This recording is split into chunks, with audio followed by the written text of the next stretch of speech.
This is the Today with Tally podcast. And folks, we are with Jeremy Locke, the co-founder of Aerial Recovery. Now, look, this guy is putting in the work. He's been putting in work for a lifetime. He is a retired U.S. Army Special Forces operator. And before that, he was in the infantry. He has used all of his experience.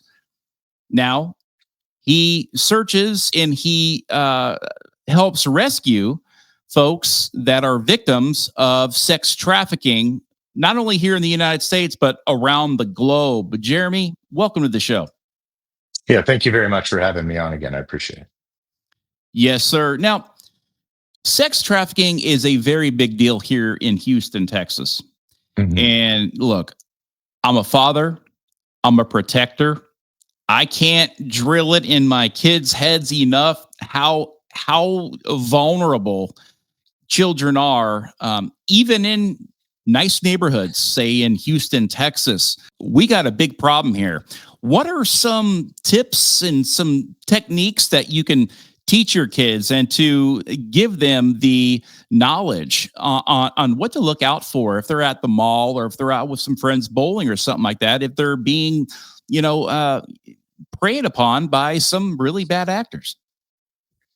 Yeah, I'm really glad you asked that question because I do get that one a lot. And really, to be honest with you, I think society as a whole would be better if we really talk to each other and especially our children about real important things and protecting our children, not just the van with the candy that gets passed out that you hear stories of that. It's our children are at the most vulnerable they have ever been with the ability for these predators. And I hate calling these guys predators, and some of them are gals too, because to me, they're scavengers. But they have access to any child that has anything that looks like this in their hand. And they will go in there and they will be the nicest person to them. They will pretend to be children themselves. They'll get them, no matter how locked down you think you have your phone, they'll get them to find the right app that has disappearing messages on them. And they start that whole grooming process. So if you are not actively talking to your children and making sure that they know that you're on their side, and I'll give you a perfect example of this. Inside of my own family, I had one of my family members whose daughter was being groomed online. And this comes from my family, and we professionally do anti-human trafficking. And the initial reaction of her parents were to take the phone away, scold her, yell at her, berate her for that, because they were really upset about what could have happened. And I do understand that. But the advice that I gave them is like, listen, you have to, you guys are on a team, right? Your family is your team, and you've got to protect your team. If you don't have an environment of open communication, and yes, I know it can be difficult with teenagers and all of that, but if you don't have an environment of open communication, your children won't talk to you. And the people that they're talking to on their phone, whether it's a person pretending to be somebody else or not, they think those are their friends. And those are the people that will listen to them, right? So you have to cultivate that relationship, and you can't just hide from these things. Movies like The Sound of Freedom, I've heard this so many times before. Oh yeah, I heard that was a great movie, but I just can't watch that sort of stuff. I can't see that sort of stuff, which is just absolute BS, because that sort of stuff is happening to 49 million people around the world.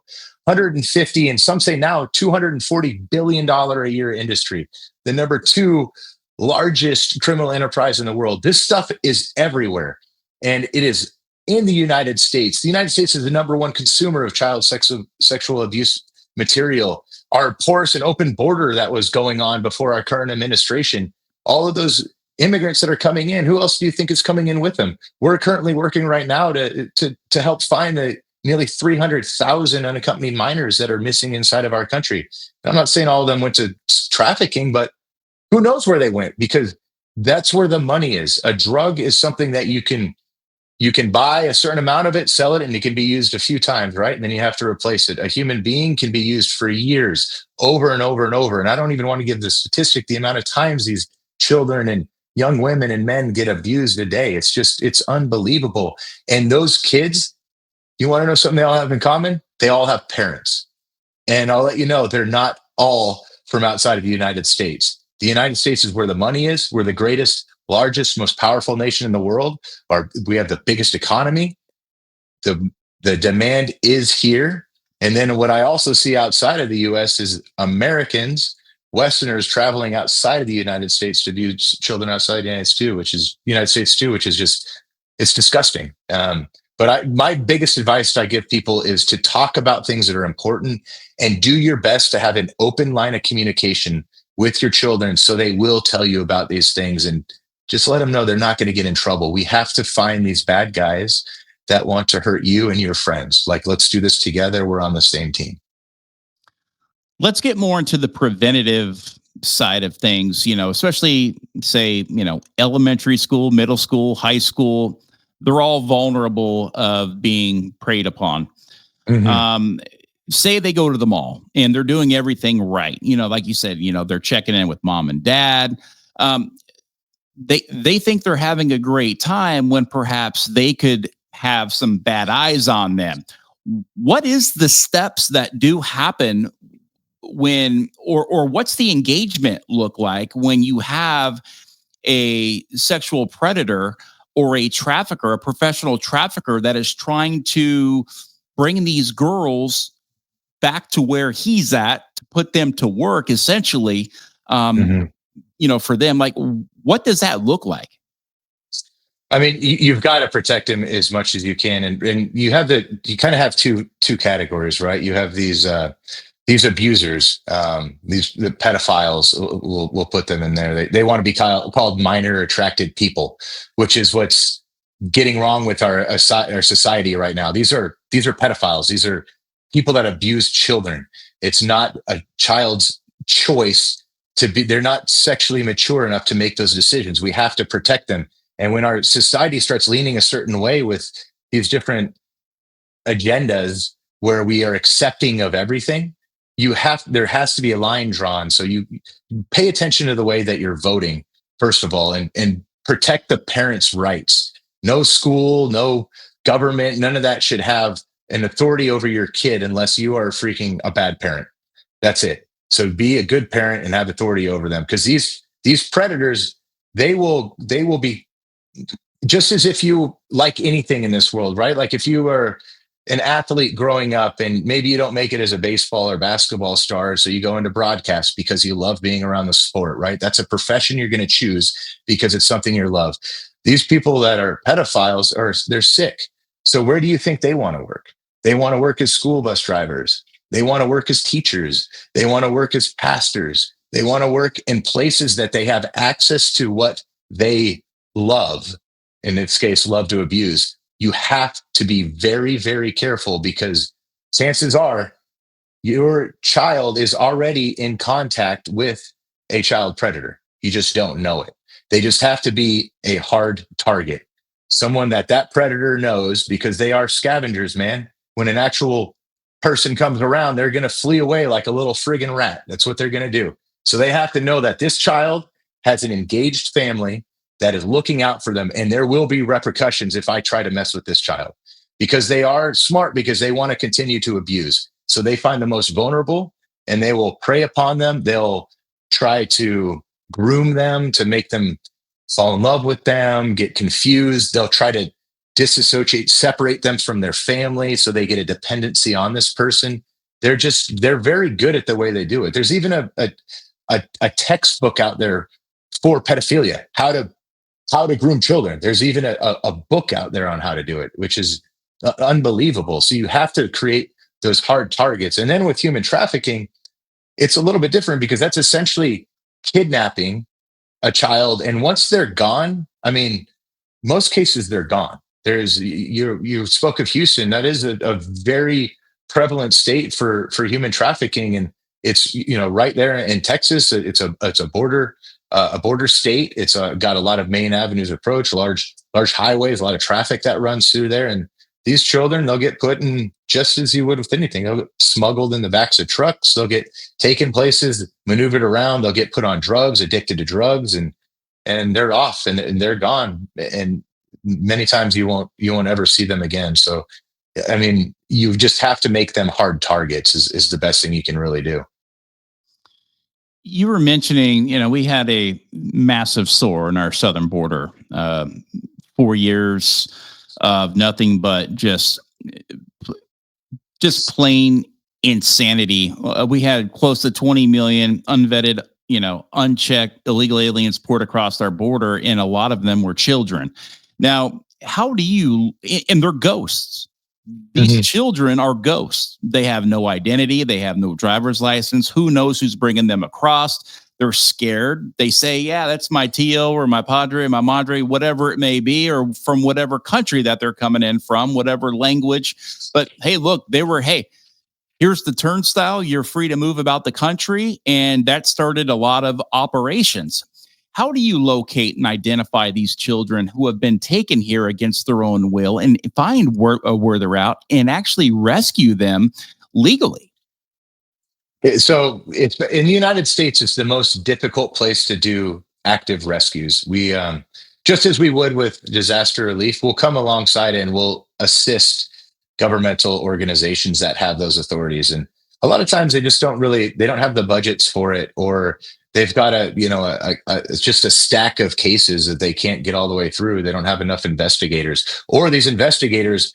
I know a lot of Homeland Security investigators, which outside of the United States, especially, that's the number one U.S. governmental agency that does anti-human trafficking efforts across the world. That's Homeland Security investigators.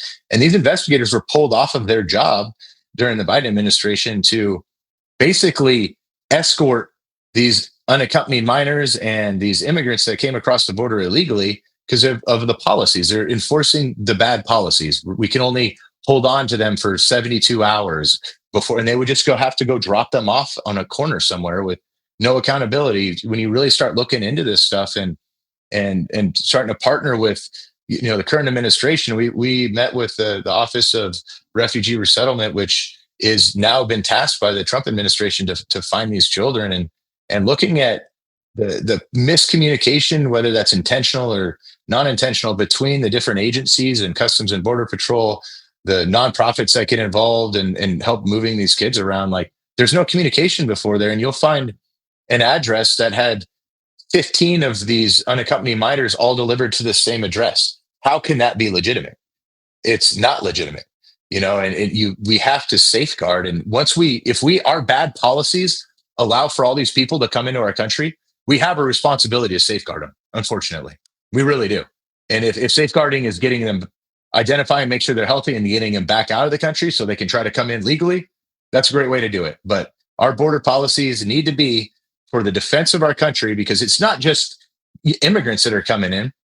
We have everything that's the tensions that's going on in the Middle East, Iran, North Korea, China, all these bad actor states. Like, anybody could be coming through that southern border. And what is the best way to attack the United States? It's a 9/11 type of attack from the inside. That's the best way to attack us. So it's just it's unbelievable that those policies were that way in the first place. But in order to find them in the U.S. and even abroad, you have to have the trust of the people, first of all. So we have a way that if you go on our website, arrowrecovery.org, you can report things on there as well. And we get a lot of people that report on there, on our Instagram, at Arrow Recovery Group on Instagram. People will message us saying what they've seen. We can then start talking to them and developing our own cases. And when we develop our own cases, what we hand to the authorities in the U.S., that's not evidence. It's information, right? Because we don't technically have that power. So we're not conducting an investigation in the U.S. like a police officer would. Everything is basically open source, going around doing what my rights as an American are inside of there, and doing legal surveillance, happen to be in different places, finding the spot, putting together a little dossier, wrapping it in a bow, and then handing off to a 3-letter agency or a local police agency to do the investigation. My team is primarily comprised of retired law enforcement, Homeland Security investigators that have the relationships already interagency. So they're already trusted, vetted. They know how to do the investigations. And that's how we have that cooperation inside of the U.S. Can you take us into what an operation actually looks like? Let's use Houston as an example. What does the operation look like from the inside of the bad guys place? Is it a warehouse? Is it a house? Is it an apartment? How does that work? How do the people come and go? I mean, it's set up essentially like any product, unfortunately, and really it follows these big events. So if you're listening to this podcast and you're one of those dudes that go to the Super Bowl with your buddies, and you go to the Super Bowl and one of your friends wants to get a stripper or something that comes to your Airbnb, and then these two strippers show up, and then another friend gets to go do something in the back room with her or whatever. Guess what? That's most likely a freaking trafficked human being, right? Just as the Super Bowl in the United States is the number one trafficking event in the US. So you have this product, which are human beings, that get brought to these locations where you have tens of thousands, hundreds of thousands of people from all over the US and the world that come to this event, and they bring that product there. And then you find, whether it's on the dark web or used to be on Craigslist or Adult Search or these different websites, you'll find these things, and you think that it's innocent, or you think that they want to do it. Like 9 times out of 10, they don't want to be doing what they want to do. Or if they say they want to be doing it, it's because they've been groomed into that. That's their lifestyle. That's their new identity or their new self-worth. But they were forced to do that, and someone else is profiting off of them having to have sex with whoever or do whatever with whoever multiple 10, 15, 20 times a day. Like, what kind of life is that? That is no life. And guess what? It only happens as with any product because there's demand for it. It's not just the human traffickers. The human traffickers are the middleman bringing a product to a client. And if you're watching this and that little guilt in you, and you are the client, knock it off, man. Like, these are human beings. It's absolutely disgusting. So they get transported around in vehicles. They get lodged in Airbnbs. They get put in apartments. They get locked up. They get chained. They get all sorts of different things. I mean, however you can imagine is how they can do it. And they'll change their techniques whenever law enforcement starts catching on, and start doing it different ways too.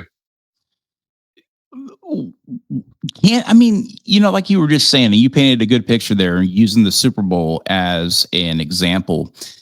Now, can't they just run away and just try to, like, hey, I'm on my own right now. I just got dropped off. I'm here to service a client. Why can't they run away? Or do they try, or are they just afraid to run away? I mean, it's kind of all of the above, to be honest with you. The difference between modern day slavery now is really that the chains most often are invisible. They have some sort of groomed in loyalty to their trafficker. They used to be, the traffickers sometimes used to be victims themselves, and they got promoted. I see that a lot, especially overseas, promoted to the trafficking position. You don't have to do this anymore. If you find 5 more Venezuelans and get them to come out and do this, and you just take care of those Venezuelans, and then we'll pay you.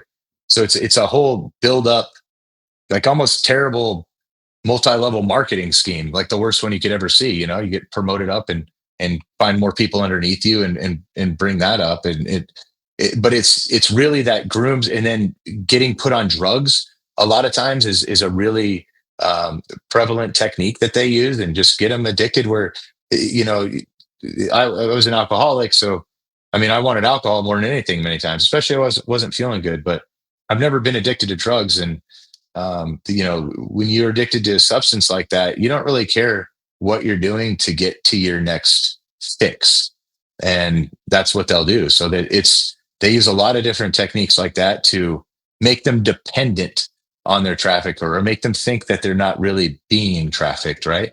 That happens a lot, and you'll see a lot of them will, even if they do cry out and go to the police or something and report it, they might be afraid to report what's going on. A lot of the times the children that come into the country, or the women that come in, they won't just kidnap the mom. They'll kidnap the mom and the kids. Or this is a network that connects all the way back into Mexico, and you have a cartel that has that woman's family, and nobody is nastier in those cartels. If you don't do this in the United States for that person, and they tell us you're not listening, your family is gone.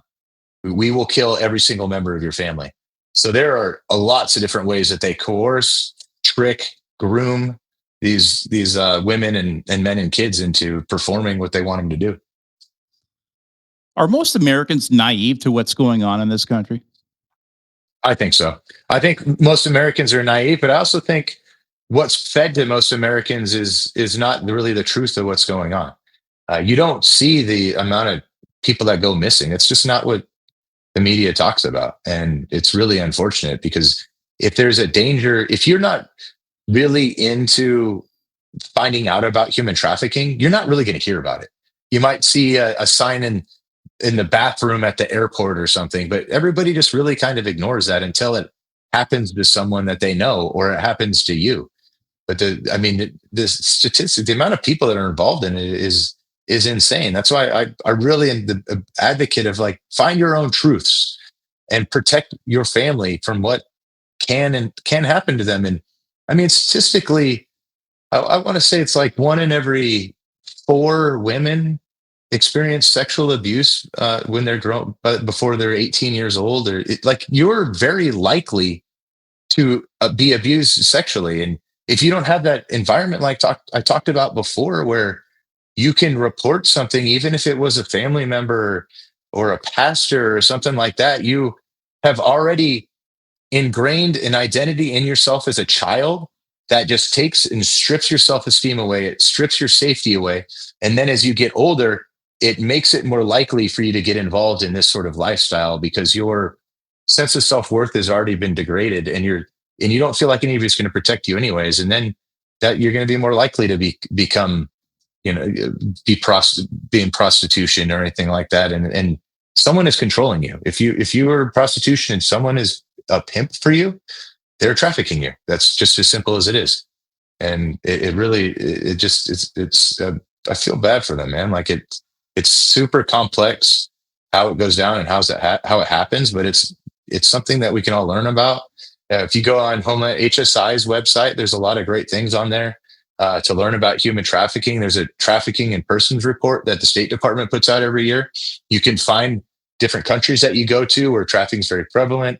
There's warnings on that State Department website on like areas to avoid, all these different things. Do your research, just as if you want to find the best water park when you're going to a place, find the areas that you want to avoid, find what times you should be in. Nothing freaking good happens to you and your family after like 11 p.m. Get back, protect your kids, stay with them, know what they're doing, hang out with them, talk to them. You really got to do it. What signs should people look for to identify potential trafficking situations in their own communities? I mean, the normal ones are around areas that you have a high volume of children, unidentified people that are there working into those areas. If you hear about a missing person, learn more about it. Like, why are they missing? How did they go missing? Where did they go missing from? Because you'll see that all the time. Like, right, there's an alert out, there's an Amber Alert, or there's all these different things, but people are like, oh, that person's missing, right? But nobody really follows up. They just think it's a lost kid. But what were the circumstances behind that child going missing, right? Those are the types of things that you really have to start digging into this stuff. Otherwise, it's because it's different for each of these communities. We live in a country where everything's about policy, policy, policy, policy, policy, and politics. Is there anything that we can do as a country to better combat these predators, to get them off the streets, to get them behind bars, and to eradicate this child sex trafficking problem that we have in this country? Well, I think the current administration is on the right track. Definitely with it seems like common sense, right? Apply to live in a country, so outside of the country, and then apply to go live into a country. I mean, that makes perfect sense to me. That we have to have a protected border that's locked down and secured. We also need to focus not just on the traffickers, we need to focus on our policies and our laws and our punishments and make them more severe for people that are these Johns that are getting prostitutes and the ones that are the clients. Like, we have to be more severe about that too. And pedophiles and all that, like those registries, we have to be talking to each other and knowing who is who and where is that, and how do I look inside of my own community? You can find these things online and look at the sex registry, and you can see like a bunch of little dots, and inside of the area that you live, people have to register for that stuff and learn. Take a second to learn in your own community who out there is a registered sex offender. You'll you'll be disgusted when you start looking into that because they're all over the freaking place. But I think our policies, we need to be stricter against those that are buying. We need to have more resources that are going to investigations against this. We need to empower and use our detectives the way that they should be doing, is detecting instead of delivering children to God knows who. Like, these are the types of things we really have to pay attention to and enforce a lot more. Jeremy Locke, thank you so much for your time today, man. I sincerely appreciate it, man. You're full of knowledge and just so many, tips out there for everybody to look. I know there's a lot of value out there that you just added, and there's something that somebody could take away from this, to learn from, or, perhaps even, share with a friend or a colleague, or their own family. So we do sincerely appreciate all your efforts and everything that you're doing out there to help combat this. And we wish you nothing but the best. Yeah, thank you very much. And please, if you guys have the ability to, just visit aerialrecovery.org. Check out what we're about. We are a nonprofit out of Nashville, Tennessee. Your donations, we put that to the fight. So if you're looking to get involved, check us out. And thank you very much again for having me on. There you go. aerialrecovery.org, folks. Go learn more about Jeremy Locke and his wife, Britnie Turner, and everything that they are doing, not only here in the United States of America, but around the globe. Thanks, Jeremy. Thank you very much. This is the Today with Tally podcast.